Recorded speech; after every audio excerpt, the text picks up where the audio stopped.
All right, I think we can begin. I request all of you who can turn on your video feeds, please do turn on the video feeds. Let us begin. Saraswati Namastubhyam Varade Kamarupini Vidyarambham Karishyami Siddhir Bhavatu Me Sada Vasudevam Sukam Devam Kamsachanuramardanam Devaki Paramanandam Krishnam Vande Jagadgurum Krishnam Vande Jagadgurum. Hari Om. Yes. If can someone recollect anything that we have seen last? We establish a link. Yes, please. Anybody? Yes, Badrinathji. Please go on. A person whose viveka is awakened, he is always residing in the Brahma, and he has nothing to do with sorrow or happiness. That means it is the same for him, whether sorrow or happiness. Okay, Samata Bhava. This is Samatvam Yoga Uchyate, meaning the one who is able to be balanced at all times. Such a person can be said to be in a state of yoga.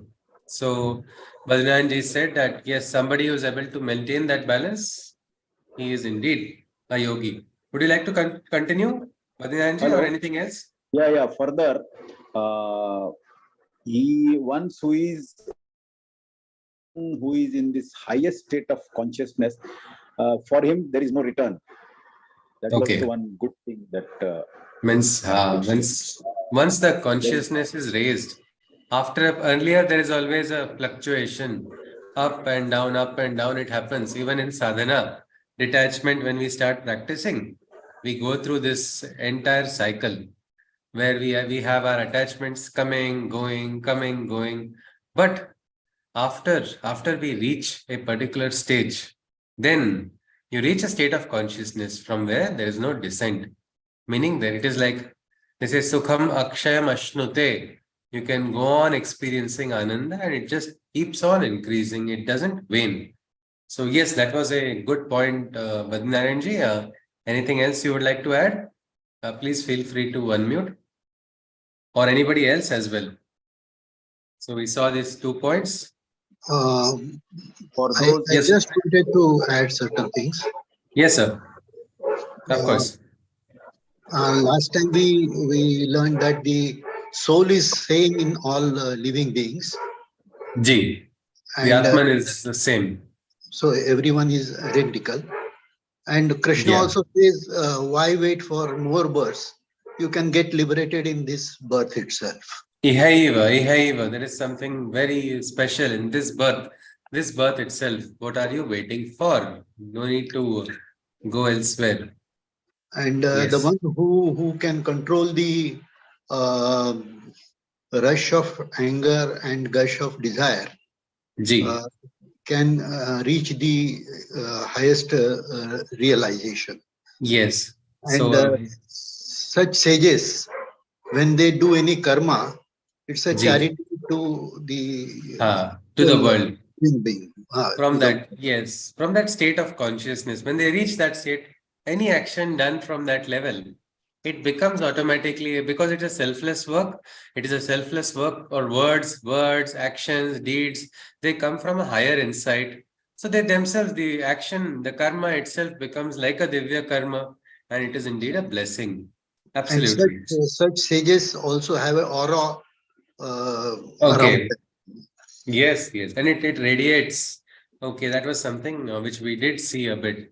All right. Then we just touched on the meditation. I mean, on dhyana. All right. For the first time, Krishna has talked about dhyana. That too in the middle of the battlefield, in the middle of Kurukshetra. Arjuna is disturbed, emotionally troubled, and Krishna is giving a dhyana pravachan to him, telling, let us practice dhyana. What will happen to Arjuna? Poor Arjuna. But I think Badrinathji wants to say something. Yeah.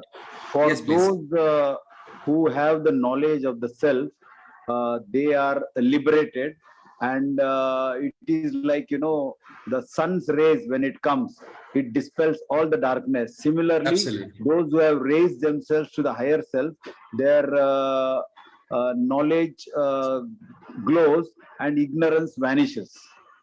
Absolutely. So that is the what we can say. That is why knowledge is equated to light and darkness is equated to ignorance. It said Ajnana Timirandhasya Jnananjana Shalakaya Chakshurun Militam Yena Tasmai Shri Gurave Namaha. Meaning the one who opens the eyes. Now, this is not only ophthalmologist is opening eyes in hospital. Yes, somebody has cataract, operation is done. The person can see well. But this is an inner eye. We will be coming to that concept again and again.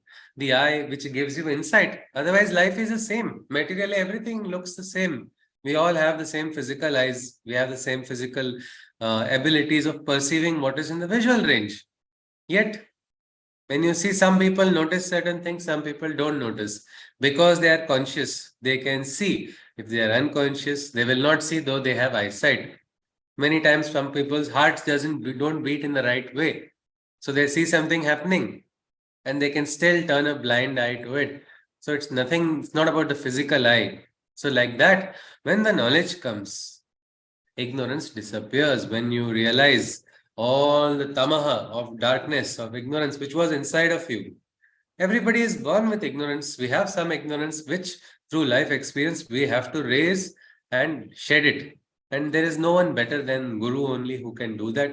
And that is why it is said, Tasmai Shri Gurave Namah Ajnana Timirandhasya Jnananjana Shalakaya Chakshurun Militam, the one, the opener of eye. And that is probably why we all are looking at Gita, because Krishna is said to be the supreme Guru only.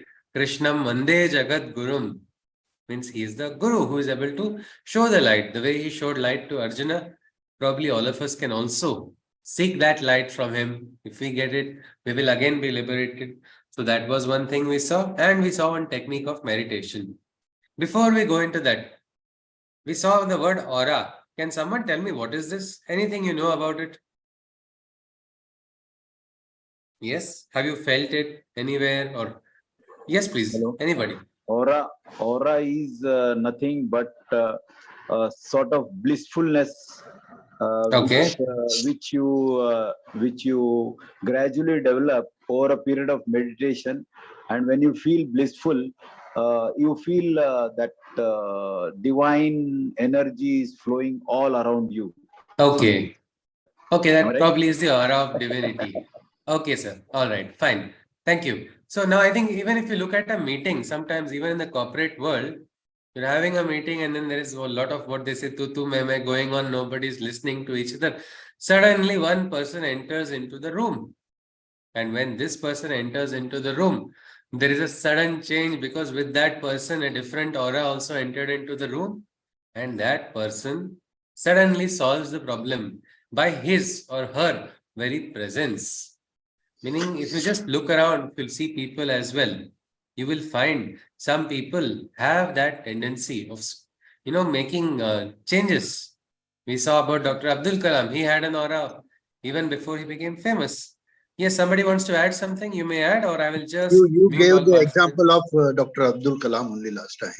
Yes, sir, He has that absolutely. aura. He has that aura. Yes, So whenever he yes, used to enter, any meetings or any, yes, immediately yes. people can feel that, aura. Absolutely, absolutely. I had a very good chance, opportunity of attending a scientific conference in Ahmedabad in 2014, where Kalam sir had come and he was the chief guest for that research conference on genetics. And what was interesting was everybody were scientists around, and I was the only non-scientist there, engineering person. So for me, it was something, it was a interesting experience to observe everything. But what was very special was no scientist was giving importance to any of the speakers. Everybody was in their own world. Everybody had come to present their research paper, and they were only thinking about whatever they were doing. But when Dr. Abdul Kalam entered, when Dr. Abdul Kalam started and the national anthem also was chanted, suddenly there was there was a reverberation of that, what we saw in the first Adhaya, Shankhanad, how Vinodhyachaihi, it was like how one Shankhanad is sounded and everywhere that sound goes, it reverberates, something like that. So that is there. And Krishna talks about liberated beings having an aura. Gautam Buddha is said to have an aura, said to have had an aura of kilometers. That peace would engulf him wherever he traveled. It was something like that. We also have our own aura. Right now, as the class is going on, if some sibling comes into the room, even if you don't see it, they are not directly in your visual range, but you suddenly become conscious, or some family member has come in, or something is moved from here to there, though you are not looking, you are conscious, meaning you can actually draw a circle around you. Up the area that you are conscious about, that is your, you can call it, you cannot, aura is different, but that is your, what you can say, area of consciousness. Well, by dhyana, you can increase it. Krishna is saying the liberated yogis would spread it in all directions. Imagine when you have to just go somewhere and your presence does work without having to even speak. Sometimes it is said, Maunam Sarvartha Sadhanam. Just by being silent also, a person's presence can also make a big difference. When will that stage will be reached? That is only when we raise our consciousness, and one of the best ways to raise our consciousness is by dhyana. Krishna has introduced in the middle of a battlefield. He felt it was very important. He felt it was imperative that Arjuna, though however disturbed he may have been, it is right now. It is not later. It is not after 10 years. It has to be done now, is what Krishna is indicating to Arjuna. And he talks about one technique. This was a technique we saw. I'll quickly revise that technique and we will just go ahead. We did practice it for a moment on Friday. Maybe if anybody practiced on Saturday and Sunday and you want to share your experience, you are most welcome. You can just unmute and you are most free. I think anybody can, if you want to share. But before that, I'll just once, for those who missed the session, well, this is a simple technique. There is no name given by Krishna to this technique. People say in one batch, I told, let us try it for 2 minutes. And one person said, let us do it every day, 2 minutes before the session and 2 minutes after the session.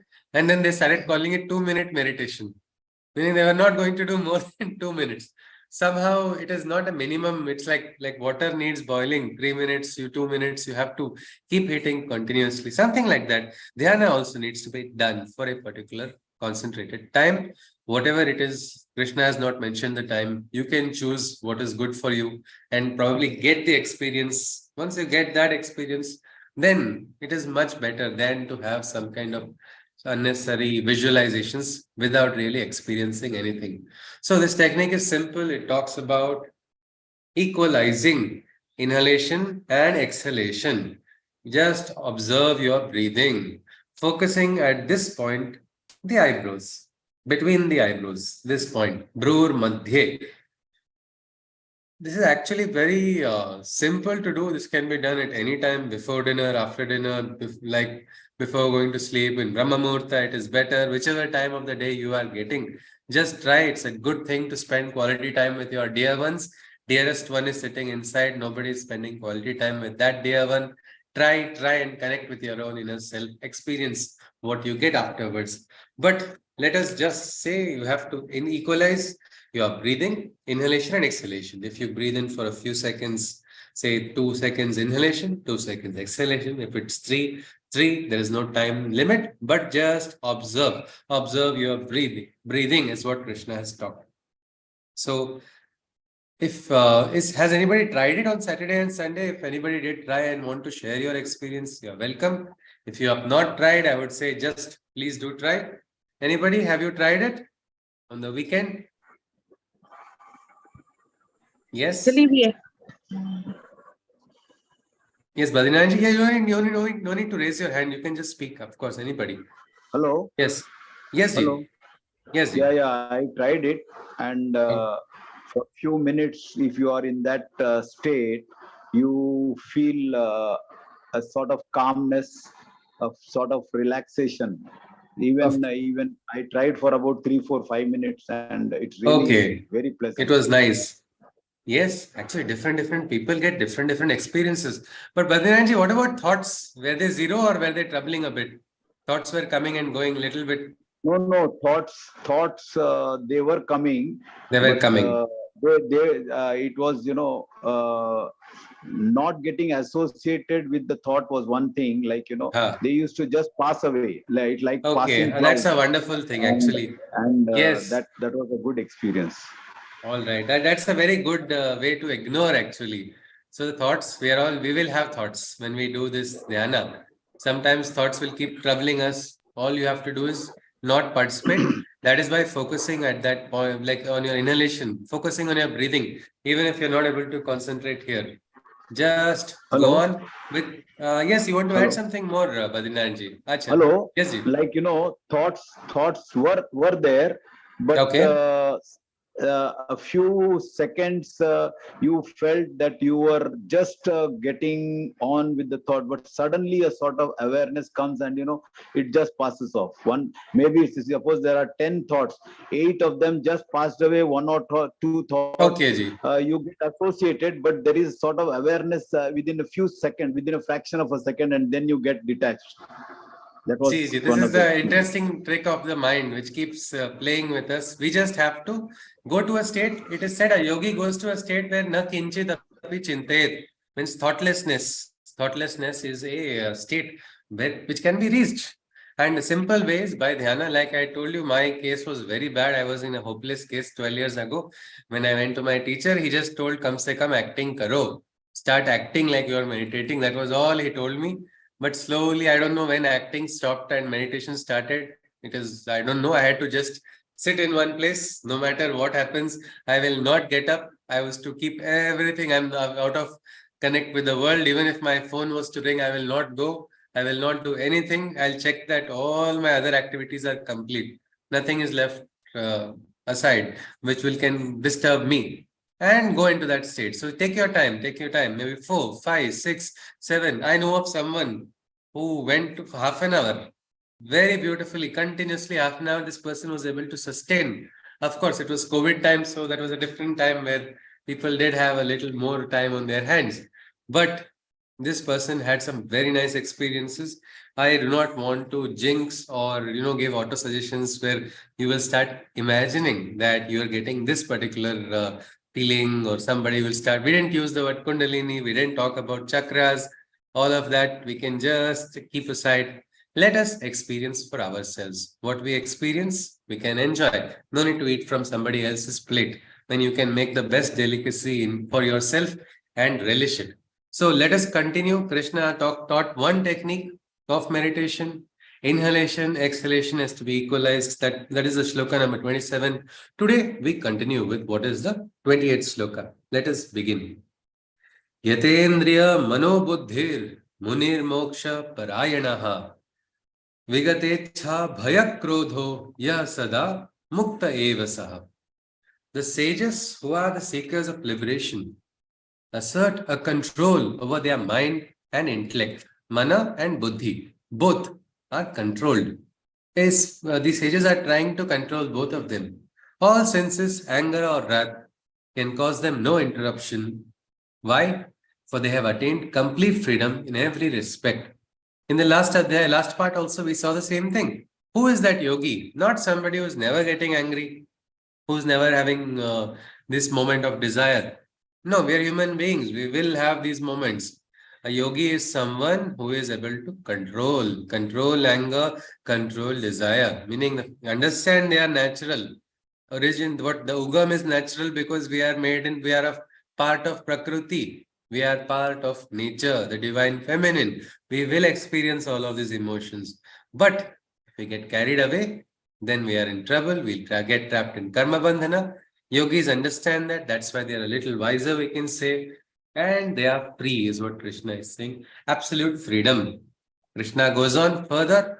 Bhoktaram yagnatapasam sarvaloka maheshwaram sarudam sarvabhutanam gnatva mam shantim vricchati. When to man this singular truth is known, that all sacrifices I receive with joy, for they are my own, and he shall perceive me as his dearest loving friend. He shall experience my perfect peace that has no end.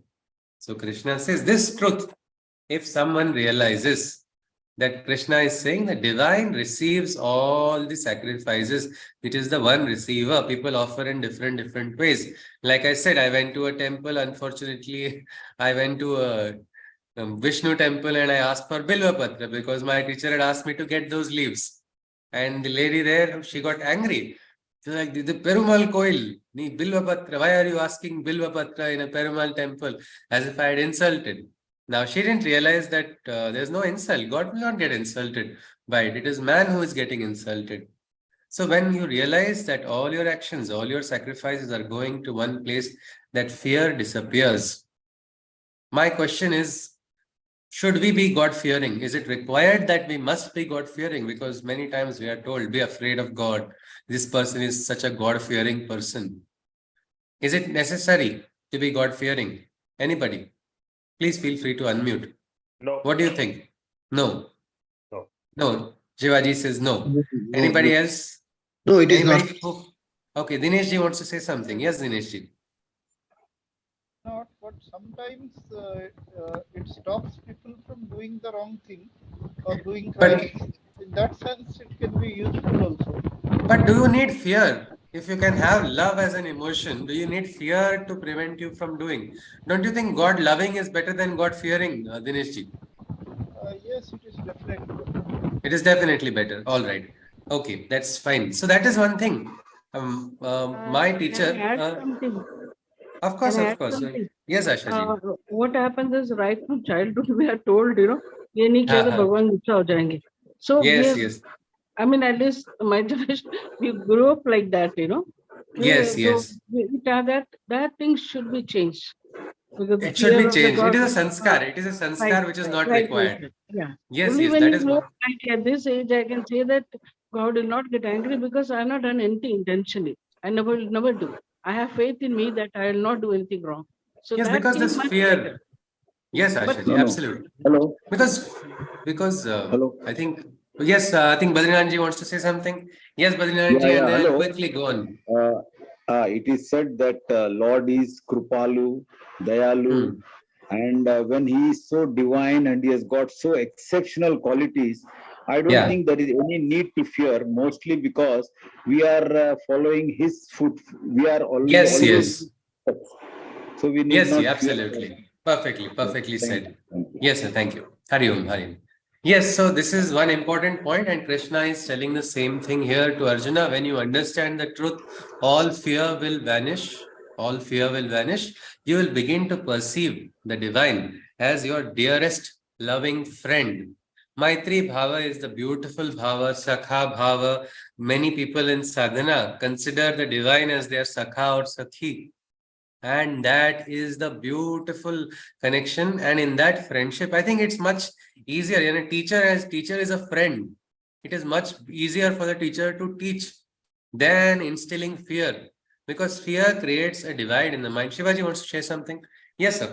Please. I just wanted to add to that God-fearing piece, because today I think a lot of the problems are arising from the fear that's instilled in us, because if we don't do this, this is going to happen. A lot of people profit from this.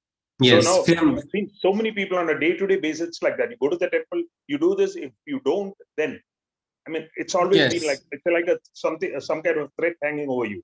So that trend has become so pronounced that a lot of people are ignorant, and their children get into that same mold, and it keeps going. Even Yes. It's horoscopes not and stuff, required. it is all that fear has been instilled so badly. It takes a lot of.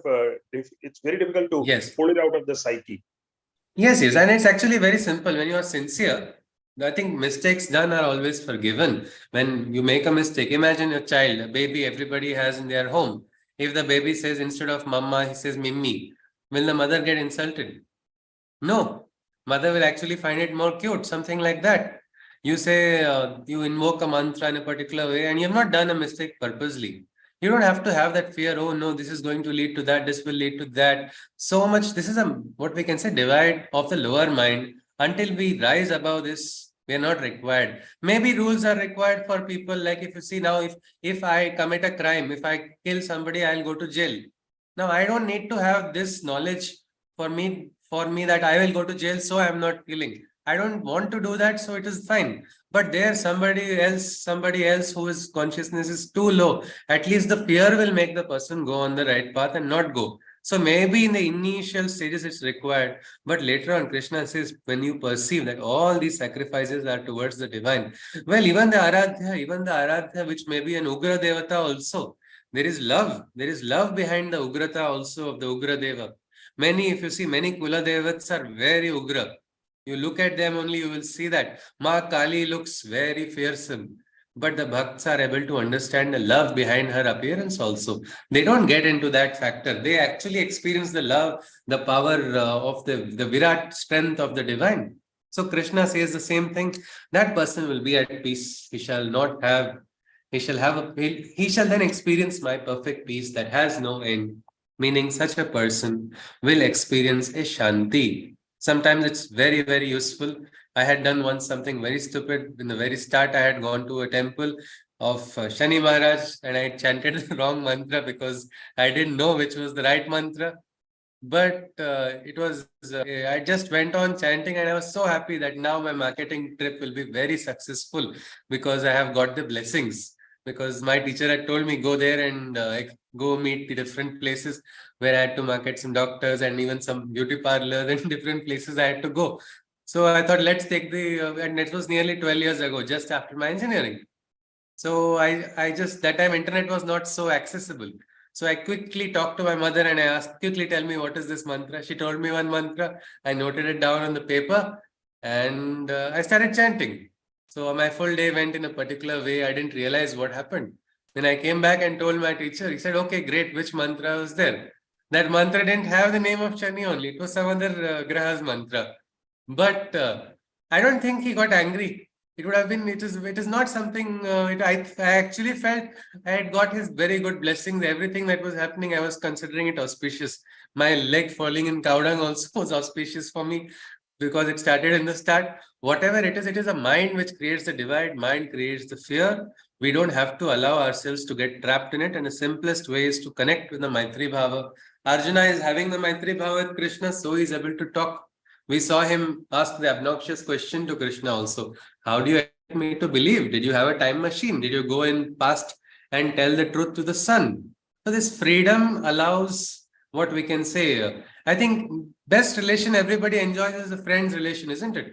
A friendship with anybody, whether it is your, your own childhood friends or your elders, even with parents, you would say, I would rather have a friendly relationship because there it is a much easier give and take because there is no barrier. So that, why not have it with the divine? That's one interesting point. Krishna is saying, let us throw that fear out. Let us, with this, we are entering into what is the 6th Adhaya. I will just share the illustration. Please have a look at it. Can someone tell me what is there? After which we'll begin. Please describe it in short and we'll quickly enter into the next Adhaya.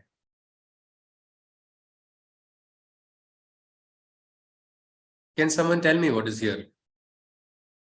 Ji. Vasudhaiva Kutumbakam. Yeah, yes. Okay. Madhaviji is saying Vasudhaiva Kutumbakam. Something more? Anybody else? Somebody who has not yet spoken, we'll go to them. Anyone? Most welcome. Anybody? Please feel free to unmute. Hello. Hello. Yes, Ji. Hello. Yes. Hello. Please go on. This is like a global family. Like, Brahma Kumaris say, the world is a big. It's Badrinaran Ji, no? Okay. Yes, Ji. Yes, a global family. Absolutely. Anybody else? Vasudhaiva Kutumba, like that. Yeah. Okay, yes. Vasudhaiva. All right, all right. Yes. Anybody else would like to add?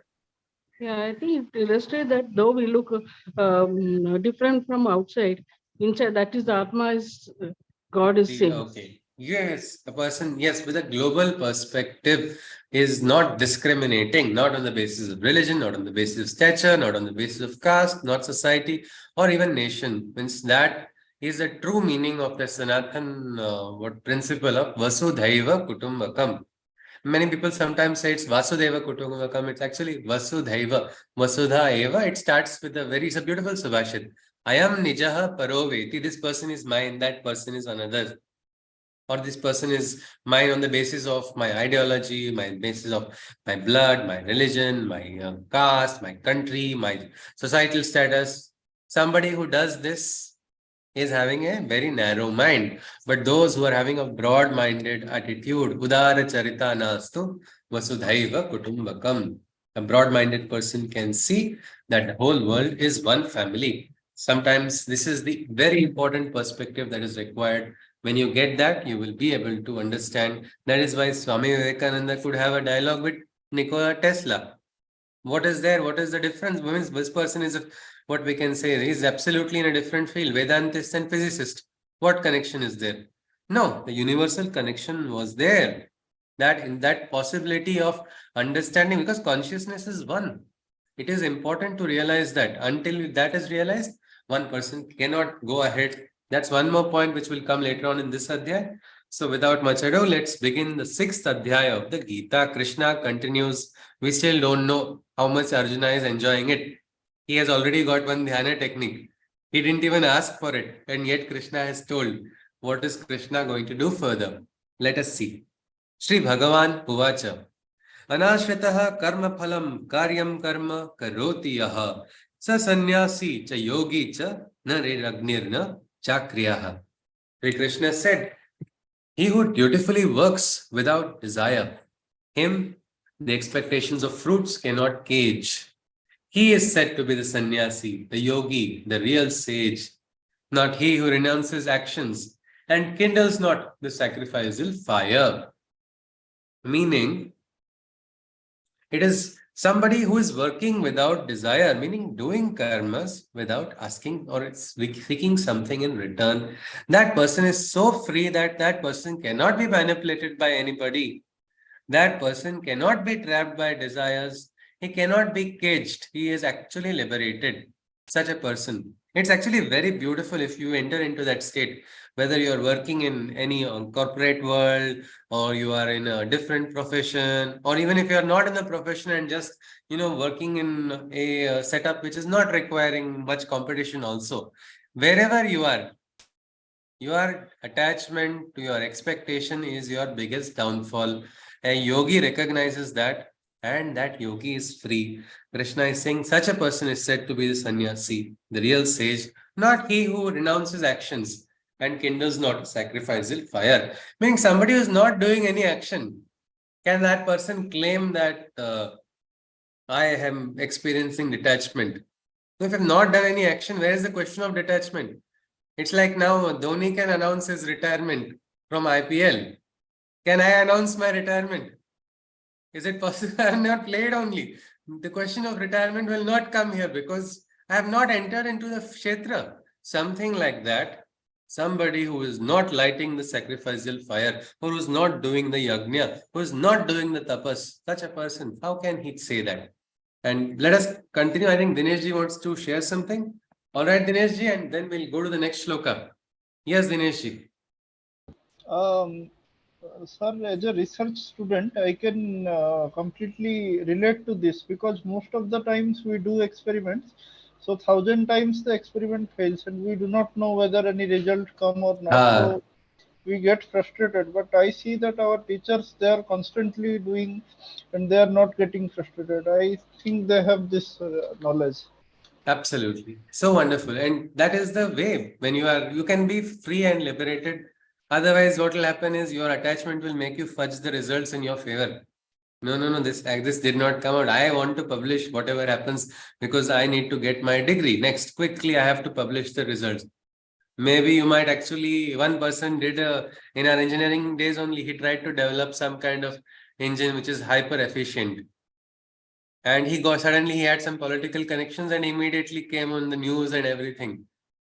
And the problem is he failed the basic thermodynamic laws. The professor sat in front of him and started asking him questions. Then they found that the engine was actually doing a bypass and receiving energy from one more direction, and this person was fudging the results just so he could become famous.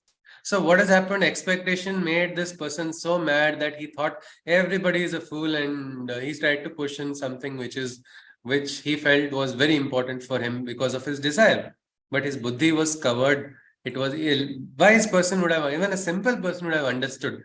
I'll get exposed if I go on the wrong path. But that expectation for getting fame quickly put him in the trap. Krishna is saying a yogi cannot be caged by any of this. He goes on. He goes on that way.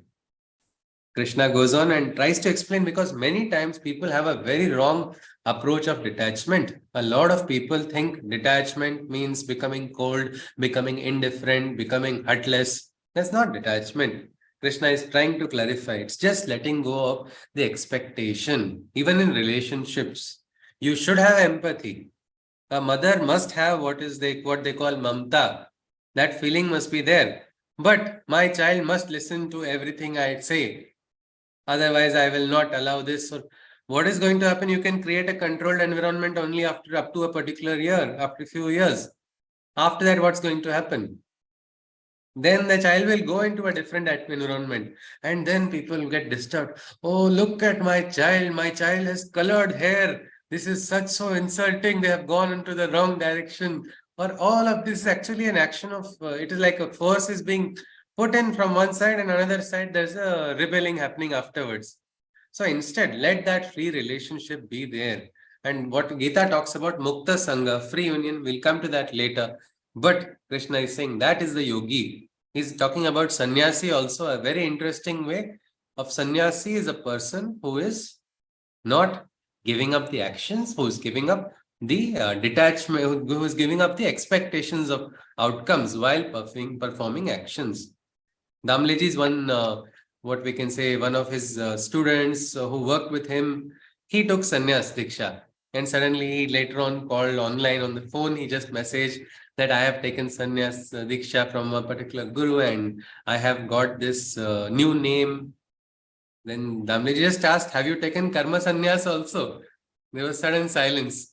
No response from him. And then afterwards he said, no, I am continuing my karma also. Probably there was a small phase where he was not doing that, but probably he realized that and started doing, because karmas cannot escape us and we also cannot escape from them. We have to do that. Only the, what we can say, baggage which comes because of attachment and expectation must be shed so we can be free. Krishna goes on, Yam sannyasam prahur yogam tam vidhi pandava nahi asanyasta sankalpo yogi bhavati kashchana. This, O Arjuna, is what they call renunciation, the true state of yoga, the integral union. He is not a yogi who has not renounced desire, not the one whose mind yearns for objects to acquire. That cannot be a yogi. He cannot be a yogi. A yogi is what? He sits in his beautiful Padmasana doing wonderful dhyan. No thought is troubling. Imagine somebody sitting that way and continuously, okay, now lunch is going to be this, dinner is going to be this. The thoughts are running after desires only. That's not yogi. That person is not going to have a stability. That is exactly what Krishna is talking about. He goes on further. Aru rukshor munir yogam karma karanam uchyate yoga rudhasya tasyaiva shamaha karanam uchyate. And for the ascending yogi, it is thus affirmed that action causes his ascent to be confirmed. And for he who has already ascended, self-mastery is the cause by which he has transcended. Krishna is saying for the yogi on the path who is just beginning his path also, how is he going to rise? It is by his karmas only that that yogi can rise. And for the yogi who has already reached a state of consciousness also, how did he rise? How did he go to that stage? Again, it was his karma. With his karma, liberated actions. Look at all the stories of the great ones. You understand how did they reach there? Everybody, they all started from the same level only. But it was the karmas. The karmas made a lot of difference. Many people walk on the same path and then suddenly some people stop walking. They stop, what we can say, stop pouring ahutis of tyaga into that fire. Then how will that fire burn?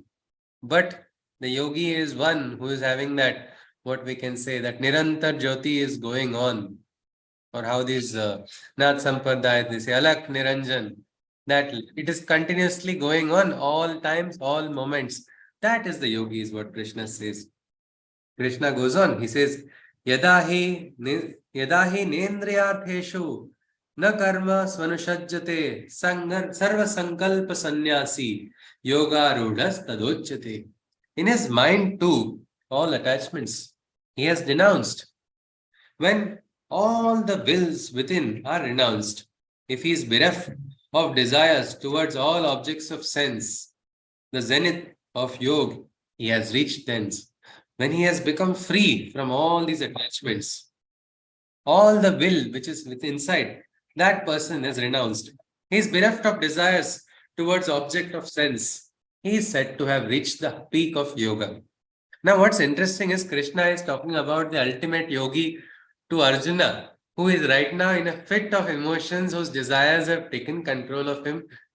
There is a very good possibility that Arjuna may not really relate to anything what Krishna is saying at this moment, because right now his mind is connected with something else. It's like somebody who's having desires. He'll say, why are you talking about letting go of desires? This is absolutely wrong. Why are you telling me that? But this is important to understand. Sometime or other in life, we have to come face to face with the truth that we can't run after desires, and running after desires will not give us happiness. We'll have to let go. And that a yogi has already understood. So the yogi is free and liberated. And he's already reached that. Somebody who has completely overcome all of this. Next, Krishna goes on. He says, Uddharedatmanatmanam natmanam navasadayet atmaiva hyatmano bandhur atmaiva ripuratmanam. We just look at this shloka. It is like a riddle. Let us see what Krishna says. The self alone can set the self free. The self alone can set the self free if you allow it to unsuppressed be. For the self is the self's closest friend and also the worst nemesis that the self can portend. Meaning the inner self is also the closest friend. The self is also the biggest enemy. If you allow the self to be free, then it will set you free completely. You will be liberated. What is Krishna talking about? Is he using the classic strategy? If you can't convince, confuse. Is that what Krishna is doing? Is he confusing Arjuna by saying inside there is an Atman, there is an inner self is there, that is your friend, that is your enemy? Can anybody answer that riddle? What is this meaning of this? Anybody? It's about having the right mindset. Okay, Shivaji is saying it's about having the right mindset. Badrinaranji is adding something. Yes, sir?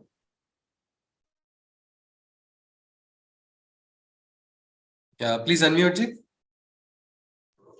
Mind is your good friend as well as the greatest enemy. Absolutely. You control yes. the mind, then you can control anything. Okay, so the mind is the friend and mind is also the enemy. Dineshji wants to add something. Yes, Dineshji. Please go on and we'll go to the next shloka. So he is talking about which level of consciousness you have allowed yourself to be in. So that decides whether you are your friend or... All right. Okay, so somebody who is allowing himself to get trapped in the addiction of desire, then that person has become the enemy, isn't it? And if that person is not allowing, that's a nice point Dineshji has raised. So yes, that's exactly what Krishna is talking about.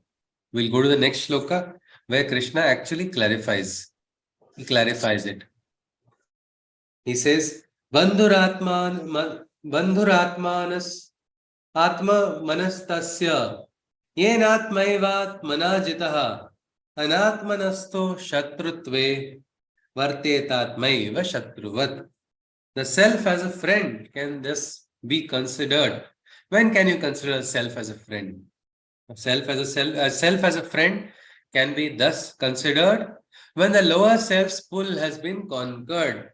Meaning we have the tendency, there's a lower self which is dragging us. Somebody said something and immediately, how dare that person speak? Now I'll teach that person a lesson or I'll show who's boss. What does that person think of himself or herself? What's happening? You've heard something, your indriyas have disturbed you and you've allowed it to control you. That it is so easy to get angry, isn't it? What is challenging is to not get angry. So it's the lower nature pulls us into these emotions, pulls us into some kind of what we can say, these feelings. Sometimes even greed comes in, sometimes kama, krodha, mada, moha, matsar, all these are lower pulls. Somebody who is able to overcome these lower pulls, if you are able to, then you are actually saved in so many occasions. And that time you can say, chalo, there's a friend inside who's helping me. Otherwise, I would have got into one big problem. Thank God I felt like telling something to this person, but good thing I didn't tell, because later on you get some more news which actually justifies that point of view, which was opposite what you thought. So it is important to not allow the lower nature to pull away. If you are able to do that, Well, you have a friend inside. But then, when is the enemy inside? When is the enemy sitting inside? It's all right. Friends are taken for granted. Fine. But enemies, we should be very careful because friends will not do what enemies do. So we have to protect ourselves. Well, Krishna says, but when the higher self one does not know, then the self is the self's greatest foe. Means when one person doesn't realize that there is a higher self. Many times people go through their life thinking, I have no talent, I have nothing good inside of me, or I am so like, I'm just so weak, I'm so helpless, I am hopeless. All these thoughts are what? These are again lower nature's thoughts which are functioning. A person is not understanding that their mind is like an antenna. They have tuned into a wrong channel and they are receiving wrong frequency waves. But suddenly some people start getting that feeling. And this is a true thing. Like look at Arjuna right now. Arjuna is a hero. But look at him. Suddenly he's feeling like he's a zero. There was once a time I was also thinking I am only an Apshagun or what? Because when I joined my teacher, first few years, so many bad things and wrong things were happening. I was wondering, did I do a wrong thing in by going here? What is this? So many challenges my teacher had to face. So what can you say this? This is not a, if I really accepted all of this, what would happen? It would completely overshadow my personality. It would overshadow my every work. Everything I did would actually, I would start doubting it. So during those times, you need to have a friend inside and say, no, these thoughts are not mine. Because many times when you do dhyana, you get sometimes bad thoughts and then you become guilty. What did I think? Why did I have this thought? Oh no, I thought so bad. I'm such a bad person. That time, at least that time, remember, become a friend. Don't say this is are not your thoughts. These thoughts came from outside. Don't give importance to those. It's like when somebody you don't like comes into your house. What do? You don't say, come, please stay. This is the room for you. I have made arrangement for you to stay for the next 3-4 years. You just look and wonder, when will I get the good moment, when Krishna will help me? When will this person now go or escape? You don't give so much importance if that person is attacking you. Something like that, these thoughts also. Remember, Krishna says, you are having a enemy inside when you don't know that there's a divine self. You are divine. Well, a lot of times people unnecessarily underestimate themselves, undervalue themselves. It is not required at all. Inside there is a divine, not by appearance, not by outer position, not by capacity of intelligence. All these are just extraneous factors. Internally, we are absolutely divine. Svena swasmin swayam brahma swe mahimni svano bhutams. This is what they say. This is the greatest knowledge. Satyam jnana dhanam praptam parama sukham. This is the greatest knowledge, the greatest ananda. When you are at peace with yourself, it doesn't matter how many zeros are there in your bank balance. It makes no difference. Whatever, how many people are there with you. No, you will be very happy in your own company and still not feel alone. Well, that's understanding. We must get, Krishna says, throw away that pull of the lower nature. Understand that you are the divine self. There is a divine inside of you. Something divine is there. Identify it or at least recognize it, because world is sometimes harsh.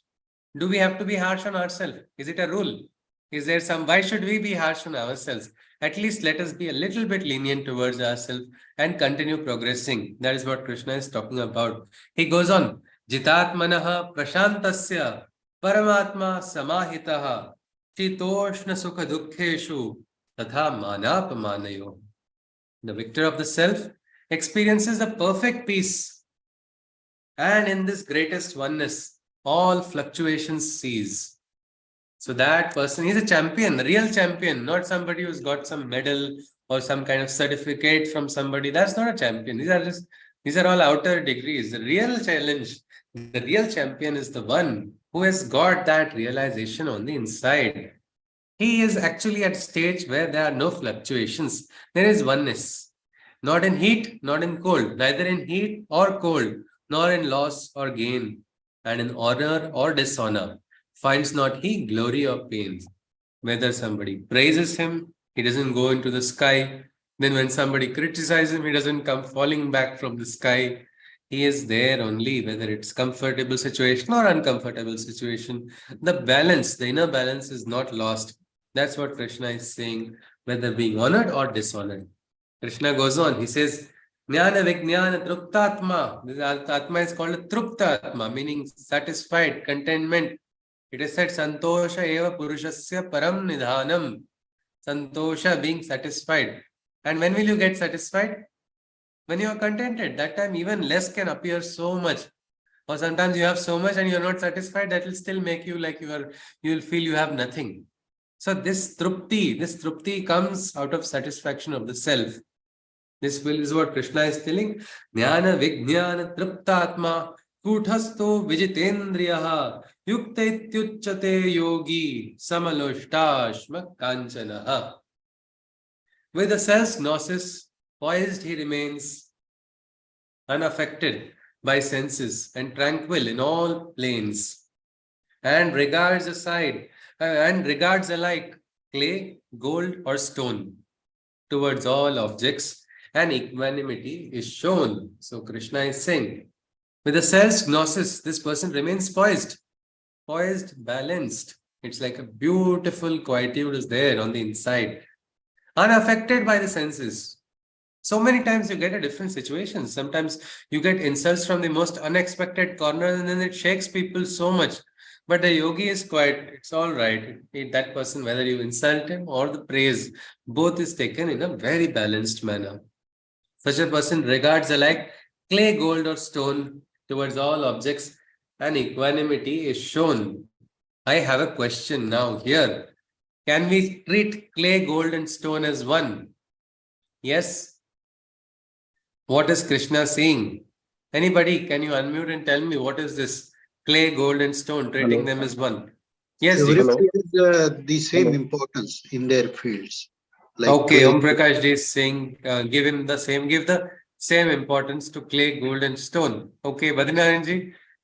Yeah. For him, whether he gets gold or silver or stone, whatever it is one and the same. He, irrespective of the quality of that material, he is content. Okay. So I wanted one clarification also. What is this self gnosis, Gnosis? What is this meaning? Gnosis, the realization, Atma Trupta, Atma Jnana. Ji, sir. Thank you. All right. Thank you. Yes. So again, as we go to this question, so treating this as one, does that mean I can say I will now give you an address, send all the gold in your house there, I will exchange it with clay or stone. Will you accept it? Or what is Krishna asking? Is he trying to enter into some kind of, some way brainwash people and get all gold from them? What is this sameness, oneness? Anybody? Treating them as one. All have unique quality. All has different purpose. So they all got their own importance.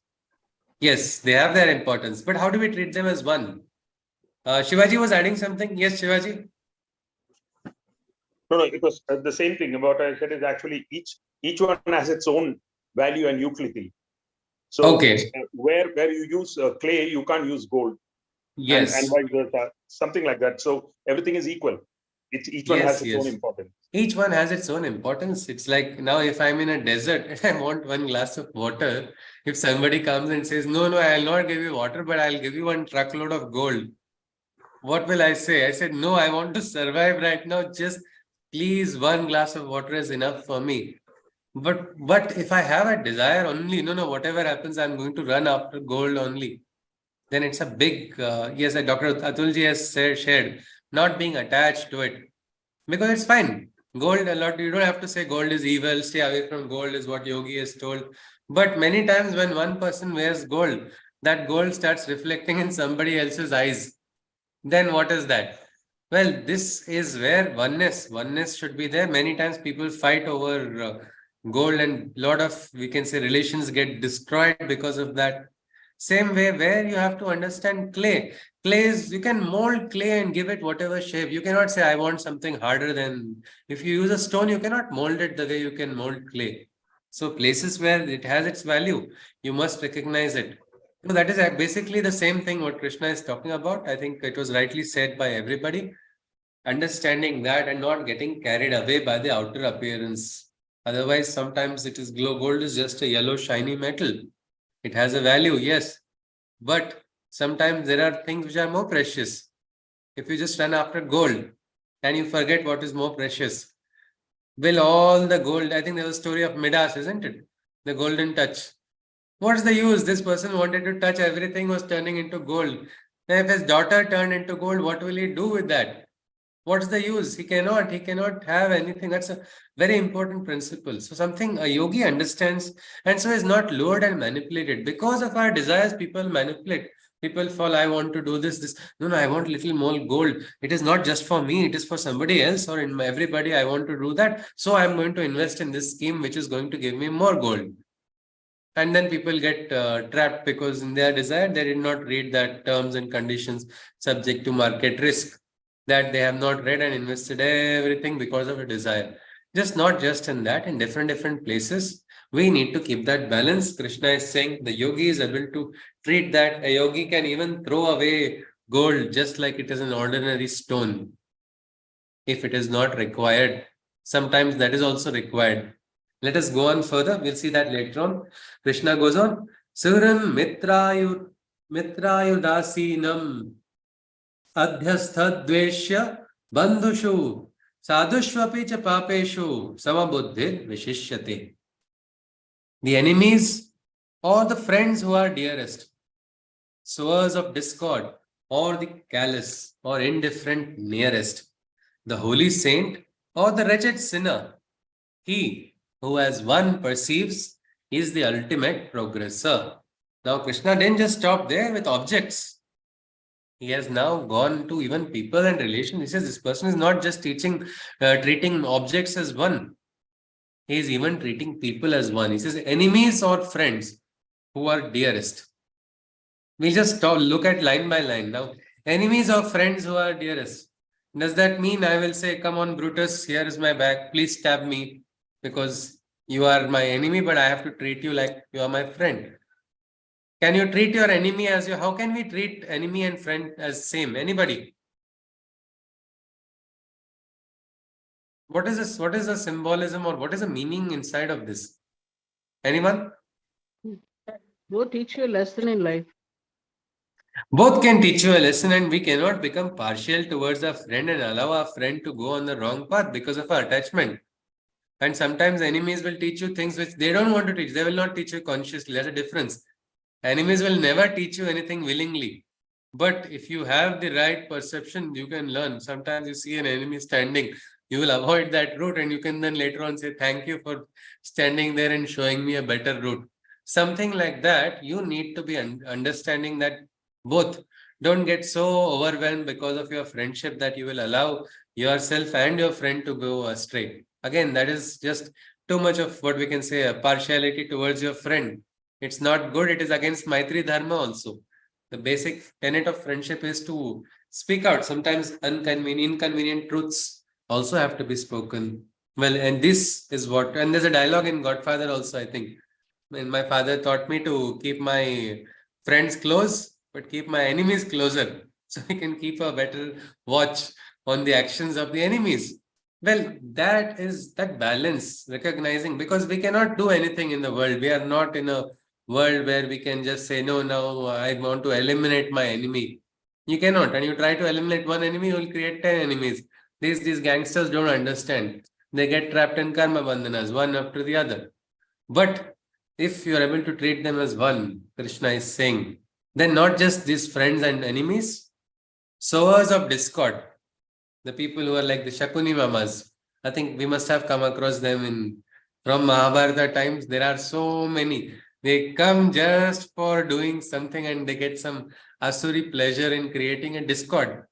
Well, there are people like that. Well, even if they are there, or the callous ones, those who are very harsh and cruel and they're absolutely insensitive. Sometimes it's like, I fell down and this person did not even bother to help me stand up, or this person didn't come to my aid. Now it is sad, all right, but can you be heartbroken and keep lying down and crying because you fell and that person didn't come to help you? Though I helped, that person is like this. It's no use. These are people in the world. They will be this way. Krishna is saying, treat them. This is like this. This person will remain this way. This is the swabhava and nature of that person. Recognize it.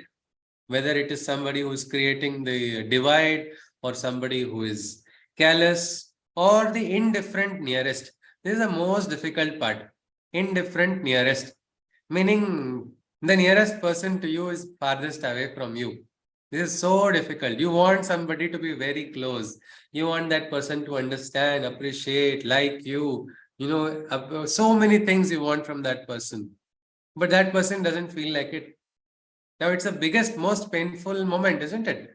Somebody is, even the youngsters, they experience that and they feel absolutely heartbroken. Sometimes their careers get destroyed because their emotions are absolutely not in their control. Somebody turned down an offer. I was so sincere. I know one friend, he went and proposed to somebody in Sanskrit. He was a doctor, and everybody actually made fun of him, and he became so disappointed by that. For nearly 4 months, he was carrying that sorrow. But finally, he came to terms with it. Now he is well settled. He's abroad. He's got a nice family. Everything is fine. But coming to terms with it, that's the only thing you can do in such a situation, isn't it? That is the only way. So treating it with the balance, whether it is a near one or it's a far one, because can you hoodwink anybody to make them believe or think what you want? Can you brainwash somebody and make them, control their minds, start thinking this way only? I like you, so you should like me back. Can you do that? Only thing you can do that is for a robot. But then that is no relationship. It is just a algorithm which you are inserting somewhere. And that cannot happen in human beings. So there's no other option but to accept it with oneness. It's all right. This was my experience. That person didn't feel like that. Sometimes I don't like this person. Damliji had actually told this to his guru. One sadhak was actually doing something wrong, and he said, this person is very much disturbing me. Yeah, he just asked one small question. What if that person is thinking the same about you?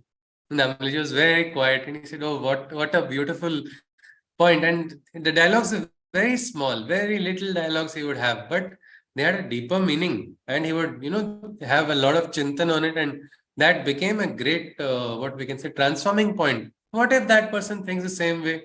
So this aspect of oneness, whether it's an enemy or it's a friend, it's somebody who's creating discord, who's callous, or is indifferent nearest, the holy saint or the wretched sinner, the yogi and the bhogi, both sometimes can appear one. That's what Krishna is talking about, a higher knowledge. Bhogi is elsewhere, yogi is elsewhere. But when you're able to understand, yes, both are human beings, both are being driven by the Atman. One is conscious of the Atman, one is unconscious of the Atman. Still, that Atman is here also, this Atman is here, there also. If you can see, Sri Aurobindo saw in the jail. In the jail, there were the revolutionaries and freedom fighters, and also the petty criminals, and he got the Vasudevam Sarvamiti experience. And he used the word misused bodies. In the misused bodies also, I saw Vasudeva. I saw you even in those bodies which were being misused, and I saw you here also.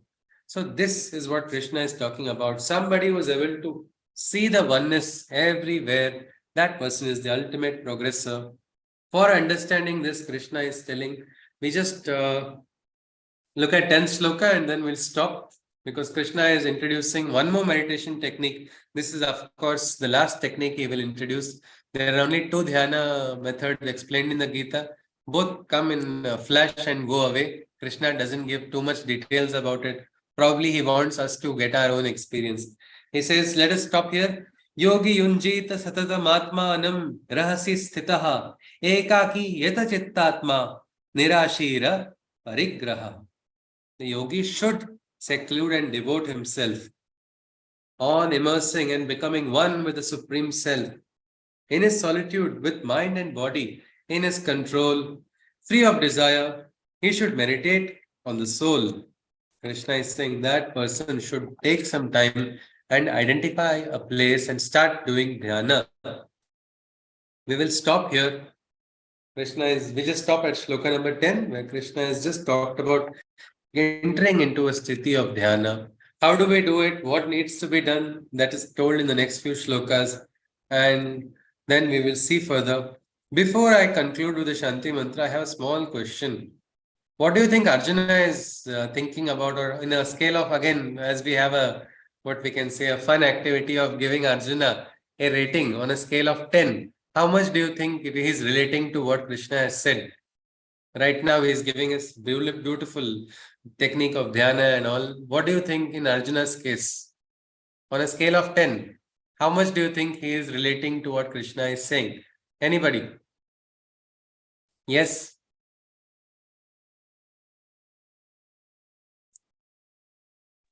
We need not be afraid of Arjuna. Yes? Rating is going little bit lower. Rating bit. How much will it be, Om Prakash ji? Just for curiosity out of it. Yes? It will be less than 5 still. Less than 5. Okay. Okay. So we have one which is less than 5. Anybody else? You want to up or down it? I'm taking full advantage of the fact Arjuna is not a Chiranjeevi. Otherwise, I would not have dared to do it. Yes, please. Anyone? Yes. This meditation technique, all of this, what Krishna is saying, highest knowledge, supreme wisdom, realization, Atmatrupta, Dhyana, all these concepts, how much do you think Arjuna is going to practically relate at this moment? What do you think? Anybody? And we'll conclude with the Shanti mantra. Okay, we got 4 from, I think it is probably Kothariji, I think, from not able to remember perfectly. Yes, all right, yeah. So, yes, so 4, 5, less than 5. Okay, let us see. I Yes. think I agree with Om Prakash ji, because the thing is, we to be fair to Arjuna, we have the hindsight of, Yeah, later on, it's the Vishwarupa and all that really convinces him. Where he goes from 8 and 10, 9, 10. so and then all he that. goes out of our reach. We cannot Yeah, even exactly. think So of, we now cannot it's think a of less it. than 5 because he's not got anywhere yet. Yes, yes, he's going to ask, Arjuna is going to ask some questions to Krishna. He's going to, we say in the shloka number, yes, shloka number 34, he's going to give a report card only. 33, 34. Krishna is going to go on telling something very beautiful. And like how we already saw how he told, when Krishna told him, I'll reveal you that supreme wisdom that you taught the sun. He said, how can I believe you? Just because I have agreed. You will say, and I should remember anything. Kuch bhi chalega. No, no, no. That's Arjuna's attitude. We are lucky. Let us conclude today with the Shanti mantra. Tomorrow we'll see this one more technique of dhyana which Arjuna is going to be introduced with. And as I think Shivaji has said, we have the luxury of sitting in our homes or in comfortable places. We are not in Kurukshetra where our children are in the line of fire. Teacher is directly opposite, waiting to kill us only. So we are not in that state. So we cannot really fully understand what Arjuna is going through. But on a practical scale, let us see why it is important, this dhyana. Why did Krishna introduce? Because everything Krishna does, he does it with a very concerted purpose. There is a very beautiful meaning. He has highlighted this particular point, Bruhar Madhya, in the last dhyana technique. Why is this point so important? It will come later on in the Gita as well. So we will see. Let it come out when it has to. We conclude with the Shanti mantra. Hari Om.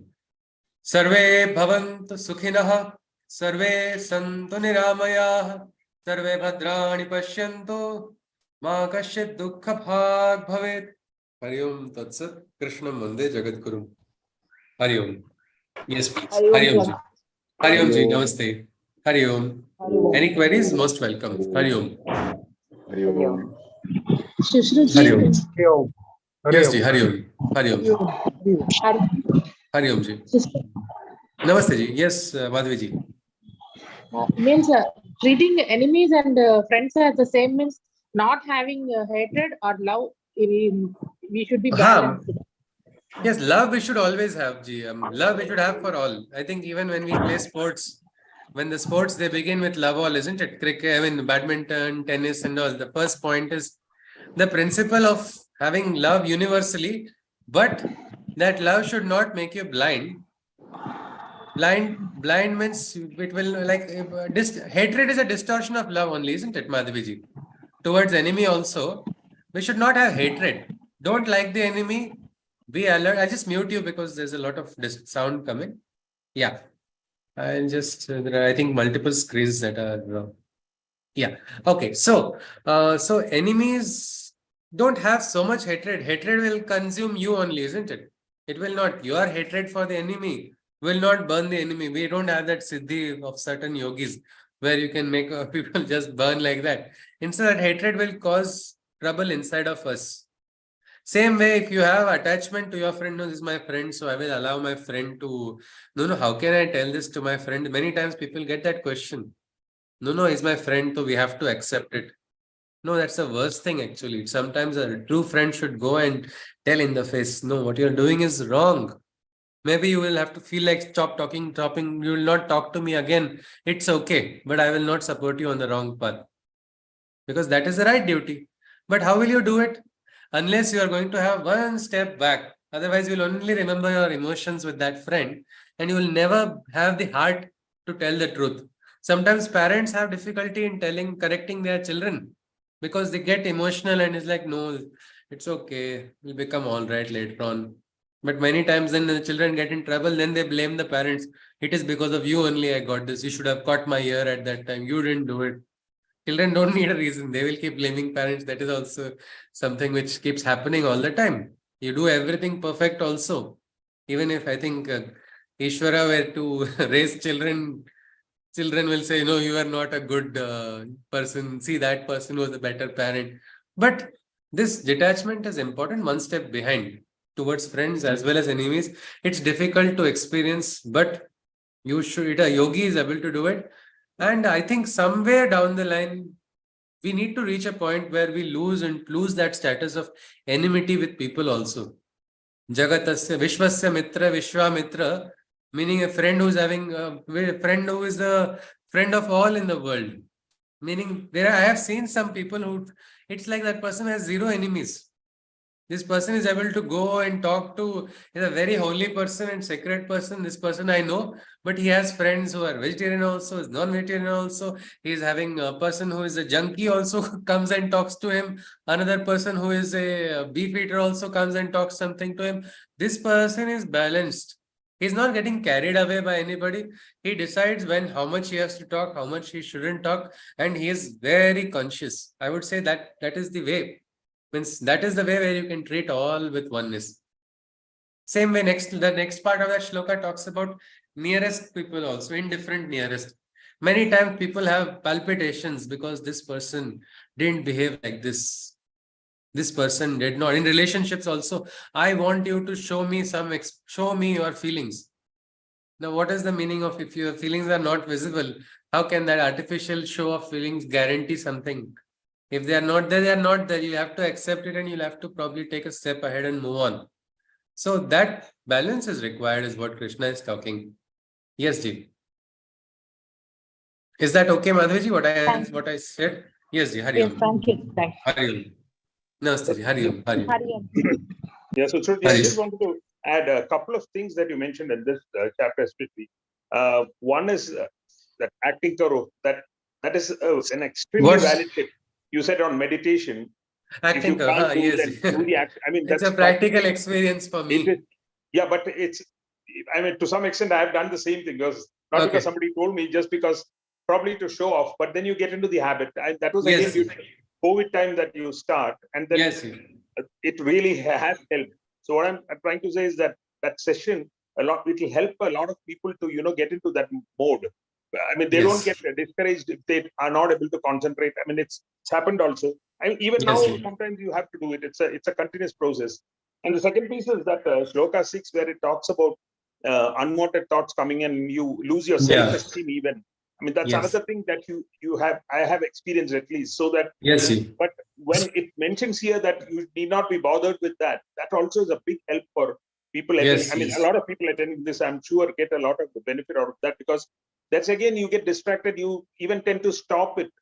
We shouldn't judge ourselves by the thoughts. They come from outside. They are what we can say. We are not our bad thoughts. They have come from somewhere. We don't have to entertain them. Perfectly said, sir. Yeah, but it's a very simple statement, but it's so profound actually, the message. It's so deep for people in practical terms when they do meditation or prayer. So for me, it was very useful from my teacher because I was always filled with doubts, Shivaji. For me, I came to terms with it as I'm very happy when those doubts come. I take a double checking automatically happens. Means when I first started Bhagavad Gita class, before participants would ask me, my own mind would ask me doubts about what would come out. Means, no, how is this possible? How is this practical? So maybe we have to just come to terms with our own, we can say each person has their own plus minus. When we just realize that there is something inside of us, we connect with that higher self, we are free. And I think that is one important thing is we don't berate ourselves or downgrade ourselves for no reason, just because of some things which come in. Yes, sir, absolutely. जी जी हरिओम हरिओम हरिओम हरिओम सुश्रुत जी हरिओम जी नमस्ते ऋषि जी नमस्ते हरिओम नमस्ते हरिओम हरिओम I have a question. Yes Rachna ji So, as per astrology, everything जी that's supposed to happen is destined because of the positioning of the planets or because of various reasons. Um, but like I can change the outcome based on my choices. okay Is okay it fair? Is it fair to assume that there is only so much I can change? Whatever is supposed to uh, happen will happen. that's And a nice question. Yes जी. even if I am all at all times connected to my higher self, then also will everything that's destined to happen, good or bad, will happen, or okay the effects reduce or increase based on my yes connection with my higher self? Absolutely, Rachna. That's a very nice question. This is something about fate and free will.